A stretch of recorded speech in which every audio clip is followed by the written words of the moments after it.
എവിടേക്കാണ് പോകുന്നതെന്ന് നിശ്ചയമില്ലാത്ത രീതിയിലാണ് രണ്ടുപേരുടെയും പോക്കെങ്കിലും അന്നൊരു തീരുമാനമായിരുന്നു. ആദ്യമായിട്ട് ആരാണ് സിനിമ എടുക്കുന്നത്, അതിൽ അത് ഞാനാണെങ്കിൽ സിബി കൂടെ ഉണ്ടാവും, സിബി ആണെങ്കിൽ ഞാൻ കൂടെ ഉണ്ടാവും.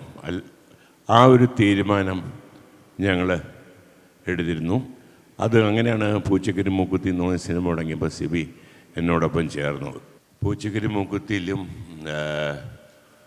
ഓർഡർ അമ്മാവ വളറിയ 2 സിനിമകളിൽ പ്രിയദർശൻ സംവിധാനം, അസോസിയേറ്റ് സഹസംവിധാനം സിബി മലയിൽ നിന്നുണ്ടെങ്കിലും സിബി എൻ്റെ അസോസിയേറ്റും അല്ലായിരുന്നു, ഞാൻ എൻ്റെ സംവിധായകനുമല്ല. കാരണം ഞങ്ങൾ രണ്ടുപേരും ഒരുമിച്ചാണ്. ഞാൻ സിബിയെ കണ്ടുമുട്ടുന്നത് പടയോട്ടം എന്നുള്ള ഷൂട്ടിങ്ങിൽ ഇവിടെയാണ്, ആലപ്പുഴയിലാണ്.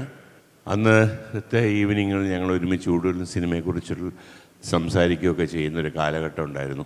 എവിടേക്കാണ് പോകുന്നതെന്ന് നിശ്ചയമില്ലാത്ത രീതിയിലാണ് രണ്ടുപേരുടെയും പോക്കെങ്കിലും അന്നൊരു തീരുമാനമായിരുന്നു. ആദ്യമായിട്ട് ആരാണ് സിനിമ എടുക്കുന്നത്, അതിൽ അത് ഞാനാണെങ്കിൽ സിബി കൂടെ ഉണ്ടാവും, സിബി ആണെങ്കിൽ ഞാൻ കൂടെ ഉണ്ടാവും.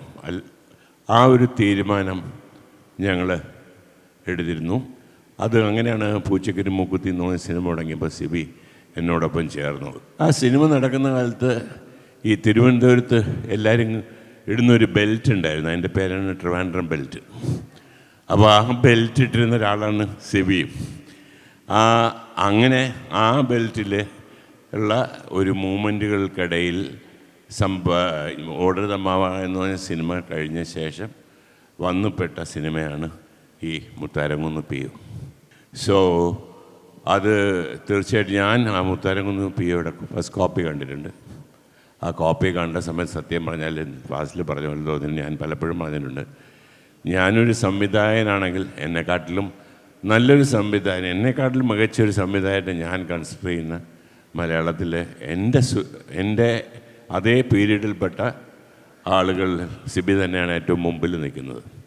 എനിക്കൊരു ഭാഗ്യം കൂടെ ഉണ്ടായി, ചേക്കേറാനൊരു ചില്ല എന്ന സിനിമയുടെ ഡയലോഗ്സോ അല്ലെങ്കിൽ സ്ക്രീൻ പ്ലേ എഴുതാനും കൂടെ സിബിയോടൊപ്പം കൂടാൻ സാധിച്ചു. പക്ഷേ ഇതിനെല്ലാം മുകളിൽ എന്താണെന്ന് വെച്ചാൽ ഞങ്ങൾ ഒരുമിച്ച്, ഞങ്ങളുടെ കുടുംബങ്ങൾ ഒരുമിച്ച് ഒരുപാട് വർഷം മദ്രാസിൽ താമസിച്ചാണ്. എൻ്റെ കുട്ടികളും സിബിയുടെ കുട്ടികളുമൊക്കെ ഒരുമിച്ച് വളർന്നവരാണ്. ഇന്നും അതുകൊണ്ട് ഒരു കുടുംബം എന്നുള്ളൊരു ബന്ധം ഞങ്ങളിന്നും കാത്തു സൂക്ഷിക്കുന്നു. ഒരു Aquastar rainwater pipes. മറ്റെല്ലാം ചുമ്മാ.